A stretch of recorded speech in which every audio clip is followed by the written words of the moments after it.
Assalamualaikum warahmatullahi wabarakatuh. Bismillah, walhamdulillah, wassalatu wassalamu ala sayyidina rasulillah, sayyidina wa maulana Muhammad ibn Abdullah, wa ala alihi wa ashabihi wa mawalah. Allahumma salli ala Muhammadin wa ala ali Muhammad, amma ba'du. Qala Allah Ta'ala fil Qur'anil Karim, A'udzu billahi minasyaitonir rajim. Bismillahirrahmanirrahim. Subhanalladzi asra bi 'abdihi lailam minal masjidil haram ilal masjidil aqsa alladzi barakna haulahu linuriyahu min ayatina innahu huwas-sami'ul basir. Shadaqallahul azim.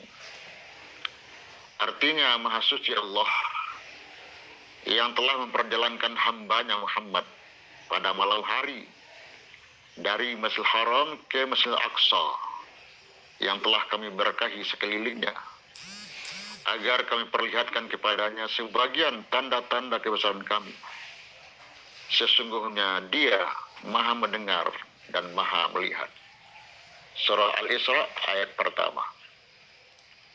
Pemirsa rahimakumullah, kembali kita bersyukur kehadiran Allah Subhanahu wa Ta'ala yang telah mengisrakan dan memi'rajkan Rasulullah Sallallahu Alaihi Wasallam beberapa abad yang lalu. Isra artinya berjalan di malam hari dari Masjid Haram ke Masjid Aqsa. Sebagian pendapat mengatakan bahwa jaraknya lebih kurang 2000 km. 2000 km. Kalau ditempuh dengan kendaraan dan lari 100 km per jam, memerlukan waktu 20 jam dari masjid ke masjid. Lalu mi'raj dari Masjid Aqsa ke Sidratil Muntaha. Berapa jarak tempuhnya? Jawabnya, wallahu a'lam bishawab. Karena Sidratul Muntaha tidak ada makhluk lain yang sampai ke sana selain Rasulullah Muhammad SAW. Setelah menempuh beberapa langit sampai ke Sidratul Muntaha, langit pertama, kedua, ketiga, keempat, kelima, keenam, ketujuh, terus ke Sidratul Muntaha. Di sana Allah berikan hadiah besar. Apa itu? Salat 50 waktu banyaknya. Langit pertama, Nabi jumpa dengan Nabi Adam alaihissalam. Langit kedua, jumpa dengan Nabi Yahya dan Isa. Langit ketiga, jumpa dengan Nabi Yusuf alaihissalam. Langit keempat, jumpa dengan Nabi Idris. Langit kelima, Nabi Harun. Langit keenam, Nabi Musa. Nabi jumpa dengan Musa. Waktu Nabi jumpa dengan Musa, dalam hadis dikatakan Nabi Musa menangis. Ditanya oleh Muhammad, kenapa engkau menangis ya Musa? Aku menangis ya Muhammad, umat engkau lebih banyak masuk surga daripada umatku. Jadi umat Rasulullah Muhammad SAW lebih banyak masuk surga daripada umat Musa. Terus Nabi naik lagi ke langit ketujuh, jumpa dengan Nabi Ibrahim alaihissalam. Nabi Ibrahim. Terus Nabi langsung ke Sidratul Muntaha dengan kekuasaan Allah Subhanahu wa Ta'ala. Allah berikan kepada Muhammad salat 50 waktu. 50 waktu. Allah Nabi turun ke bawah. Jumpa dengan Nabi Ibrahim, langit ketujuh. Langit keenam, Nabi Musa lagi jumpa. Ditanya oleh Musa, apa yang dapat oleh engkau ya Muhammad dari Allah? Kata Rasulullah Muhammad SAW, aku disuruh umirtu bi khamsina salatan kulla yaum. Aku dapat perintah dari Allah melaksanakan salat kepada umatku 50 waktu banyaknya. Heran Musa, tak bisa Muhammad. Umat engkau tidak sanggup salat 50 waktu itu sudah semalam. Farji' ila rabbika fasalhu takhfifa li ummatika. Engkau balik kepada Tuhan engkau. Minta kuranglah Muhammad. Dalam hadis yang cukup panjang, lebih kurang 2 halaman, riwayat Bukhari Muslim. Itu dipotong 10, bukan 5. 10 potongnya. 4 kali 10, 40. Yang terakhir tinggal 10. Yang 10 ini ditanya oleh Musa. Bagaimana Muhammad? Berapa tinggal? 10, kata Allah. Tak bisa ya Muhammad, minta kuranglah kepada Allah. Yang 10 ini, Nabi naik kepada Allah lagi, Allah potong 5. Jadi yang 4 kali 10, yang sekali 5, tinggal lagi 5. Yang 5 ini pun masih disuruh balik oleh Musa. Sesungguhnya umat engkau tidak sanggup dan merasa berat ya Muhammad, salat 5 waktu. Tapi Muhammad jawab, istahyaitu minhu walakin arda wa asallam. Aku sudah malu ya Musa. Biarlah saya selamatkan yang 5 waktu ini. Sampai sekarang tinggal 5 waktu. Hanya 17 rakaat. Hanya 17 rakaat. Zuhur 4, Asar 4, Maghrib 3 rakaat, Isya 4 rakaat, Subuh 2 rakaat. Hanya 17 rakaat saya semalam. Dulunya 50 waktu. Kalau kita laksanakan 50 waktu, barangkali tidak sampai setengah jam salat, setengah jam salat, setengah jam salat. Kan waktu hanya 24 jam dibagi 50. Tidak sampai setengah jam salat, setengah jam salat. Tinggal lagi 5 waktu. Inilah sampai sekarang. Kenapa dijemput langsung? Allah perintahkan menjemput salat. Yang pertama, karena salat tiangnya agama. Salat tiangnya agama. Sama dengan rumah bangunan ini. Kalau tidak ada tiang, ini runtuh ini rumah. Faman aqamaha faqad aqamad-din, wa man tarakaha faqad hadamad-din. Barang siapa mendirikan salat, mendirikan agama. Siapa tidak salat, meruntuhkan agama. Itu jawab yang pertama. Mengapa salat dijemput langsung? Yang pertama jawabnya, salat tiangnya agama. Yang lain tak dijemput-jemput. Perintah puasa cukup dikirim melalui Jibril dengan ayat 183 Al-Baqarah. Ya ayyuhallazina amanu kutiba alaikumussyam kama kutiba alal ladzina min qablikum la'allakum tattaqun.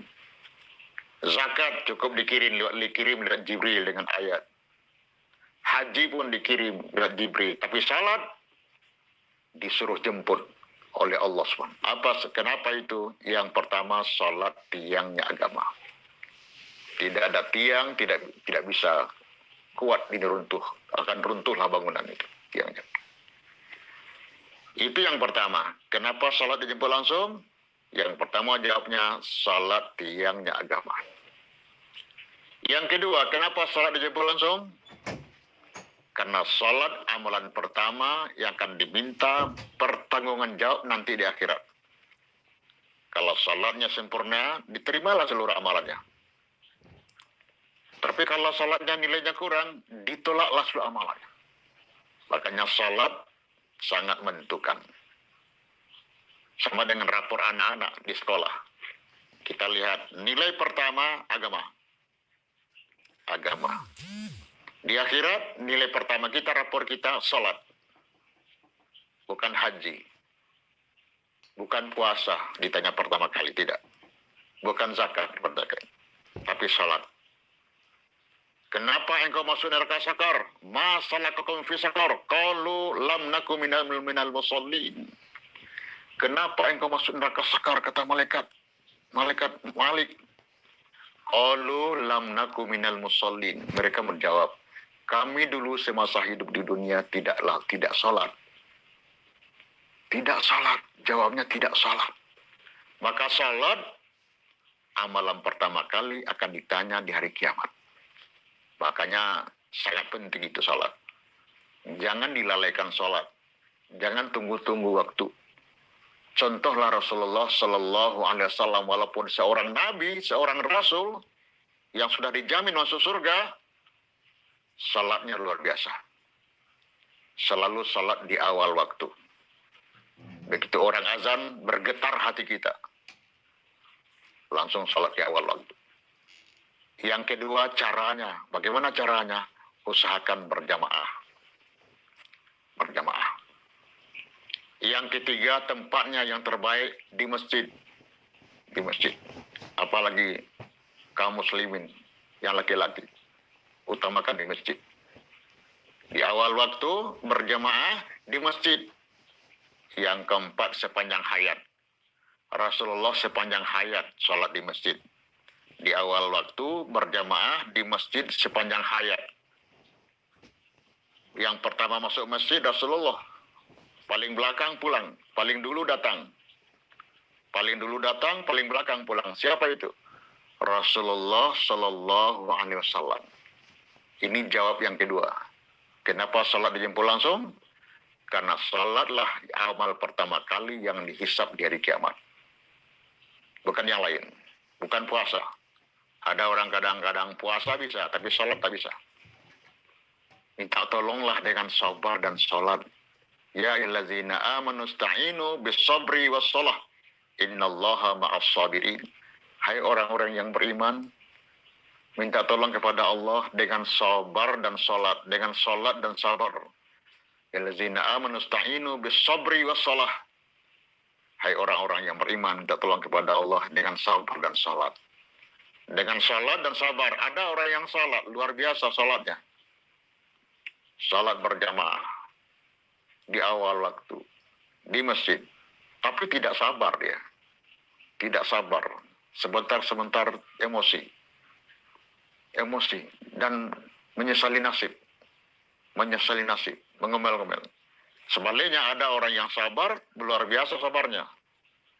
Tapi tidak salat. Dua-duanya harus dilaksanakan. Minta tolong kepada Allah dengan sabar dan salat. Yang ketiga, kenapa salat dijemput langsung?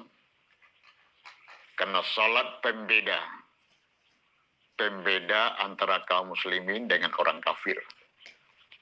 Di pembeda kita dengan orang yang kafir, salat. Tapi kadang-kadang kita marah mendengar itu. Memang ada hadis itu. Man taraka sholata muta'ammidan faqad kafara jihar. Barang siapa yang meninggalkan salat disengaja. Disengaja. Itulah kafir yang sesungguhnya. Jangankan tinggalkan, melalaikan saja kita kena. Melalaikan saja jangan. Fawailul lil musallin allazina hum an salatihim sahun. Celakalah bagi orang-orang yang salat. Celaka orang-orang yang salat. Orang salat bagaimana? Orang yang lalai dari salatnya. Lalai caranya, lalai waktunya, lalai bacaannya, lalai rukuk sujudnya, tak sempurna. Kalau kita jaga sholat, nanti sholat akan berkata kepada kita, qalatis sholah. Barang siapa yang menjaga sholat, sholat berkata nanti, hafizakallahu kama hafiztani. Semoga engkau dijaga oleh Allah. Sebagaimana engkau menjaga aku dulu. Kalau kita sia-siakan sholat, salat berkata, dayya'akallahu kama dayya'tani. Semoga engkau disia-siakan Allah. Sebagaimana engkau dulu menyia-nyiakan aku. Oleh karena itu, dengan peristiwa Isra Mi'raj ini, kita sadari, kita introspeksi amalan kita, bagaimanakah salat kita sesungguhnya. Bagaimana salat kita? Sudah salat, sudah. Tapi kita perbaiki, kita mantapkan salat kita. Karena salat yang agama, yang kedua salat akan ditanya pertanggungjawab nanti di akhirat. Yang ketiga salatlah sebagai pembeda kita dengan orang-orang kafir. Semoga memperingati peristiwa Isra Mi'raj ini membawa berkah dan pelajaran kepada kita sekalian bagaimana kita menjaga salat sampai akhir hayat kita. Terima kasih atas segala perhatian. Kurang maaf. Wabillahi taufiq wal hidayah. Wassalamualaikum warahmatullahi wabarakatuh.